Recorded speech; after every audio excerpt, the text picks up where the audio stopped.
What a headshot! What a head! How's it, guys? This is Dayvy, FPL, and welcome back to the Fantasy Premier League video here on my channel. Now in this video, I'll be taking you through the ultimate guide to the upcoming Game Week 3. So if you guys are new to this ultimate guide series, basically I go over all the talking points and the stats for the upcoming game week to hopefully help you guys make better FPL decisions. Honestly, one of my favorite videos I do every week, so hopefully you guys enjoy it as well. Now we're going over the stats for the past and the future, detailing the clean sheet odds as well as the projected goals. Now the big talking point about the upcoming Game Week 3, we're going to be talking about the Nkunku replacements and who are my favorite ones. Then to wrap up the video as usual, we'll be going over all the captaincy debate, as this week it might actually be pretty split. So that's something you guys are interested in, sit back, relax, and let's get straight into it. So starting off the ultimate guide, as always, we're going to be going over the team stats, the defensive and the attacking numbers. Let's start off with the more exciting attacking numbers. I'll be going over the XG on penalty per 90 minutes over the opening 2 game weeks. So first of all, please don't kind of look at these stats too in depth. 2 game weeks of information is simply too short, but I just want to showcase which teams are starting the season off quite well. Now these should be super fixture dependent. For example, a team like Liverpool have had 2 pretty easy games, whereas a team like Ipswich have faced Man City and Liverpool back to back. So let's bring up the top attacks, speaking about Liverpool there at the top with 2.83. Breaking that down, that's 2.83 XG per game. Simply outstanding from his Liverpool attack. The fixtures have been slightly easier though, but all eyes on that United game coming up this weekend if you guys are on that solid captaincy. They're followed by Bournemouth, quite a surprise there. Is that new striker actually one to look at? And then we have West Ham, Spurs, Nottingham Forest, and finally United. Now these West Ham numbers will probably come down after Game Week 3 as they are facing that pretty secure Man City defense. Spurs probably one of the only kind of main attacks that I don't own, and they had a very nice Game Week 2 fixture where they scored quite a few goals. Otherwise, Nottingham Forest, if you guys have Chris Wood or Gibbs White, who we'll be speaking about shortly, they also have some pretty decent fixtures on the horizon. And the final team, United, starting off pretty hot in Game Week 1, put up some good numbers in Game Week 2 but couldn't kind of convert them. That Liverpool and United game this weekend could have a ton of goals in it. On the right hand side, as mentioned, Ipswich have faced Liverpool and Man City back to back, and that's why they're unfortunately the worst attack at the moment. I can see them improving though. I mean, they even scored against Man City, even though it was quite a low XG chance. Then we have some usual suspects. We got Everton, Leicester, Brentford, Southampton, and finally Fulham. As a Muna's owner, I'm not too happy to see them here. Now as mentioned, please don't take these stats to heart too much. We only had 2 game weeks of information.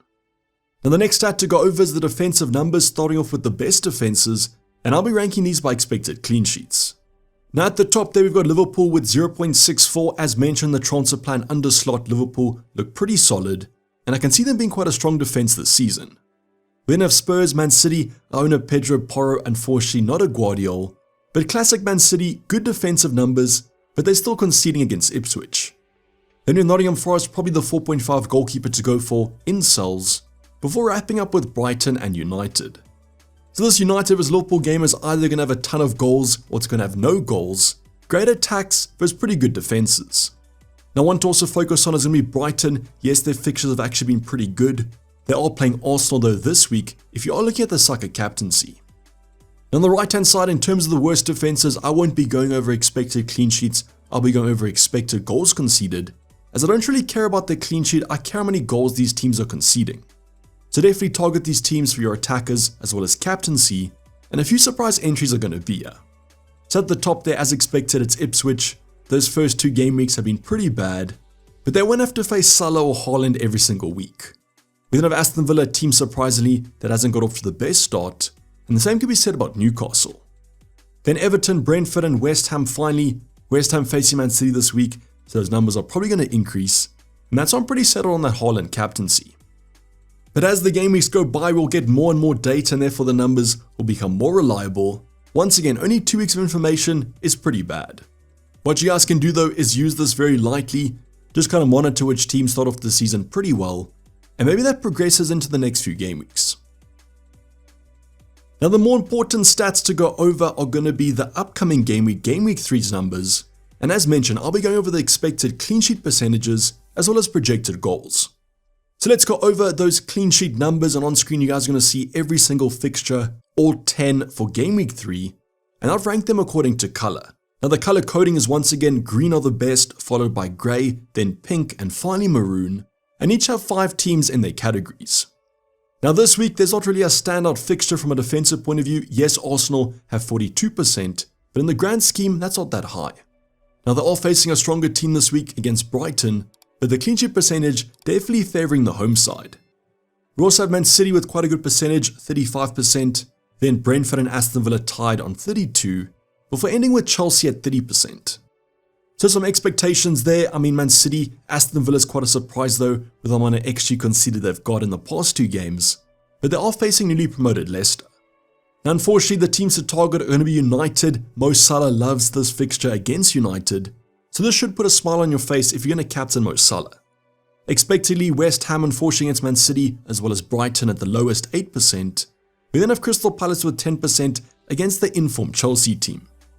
Now if Gay does leave the club by Friday, just a reminder, the transfer deadline is fastly approaching.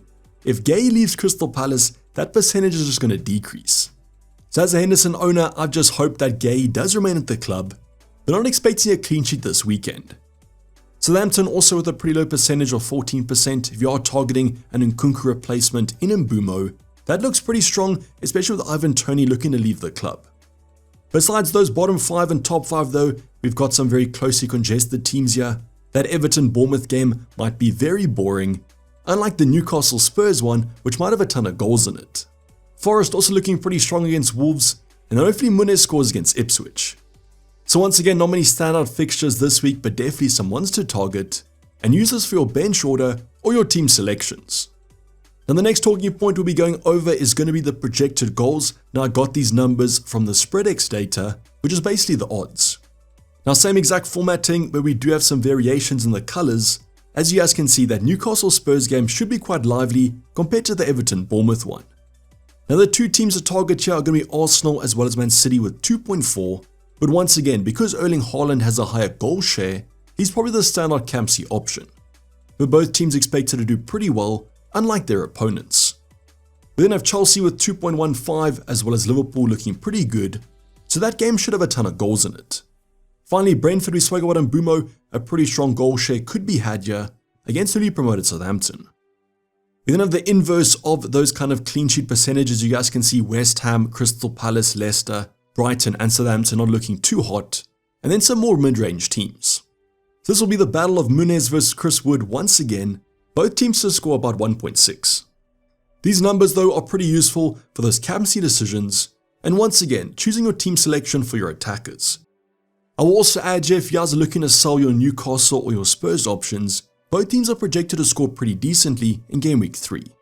This could also help on your replacements for Nkunku that we're shortly going to be talking about, but just a reminder, this is only for Game Week 3. So is there a standout stat that you guys have seen over the prior talking points, and which fixture do you guys think will have the most goals in it? Now the big talking point about Game Week 3 is all around Nkunku and who to replace him with, and should you actually replace him in the first place.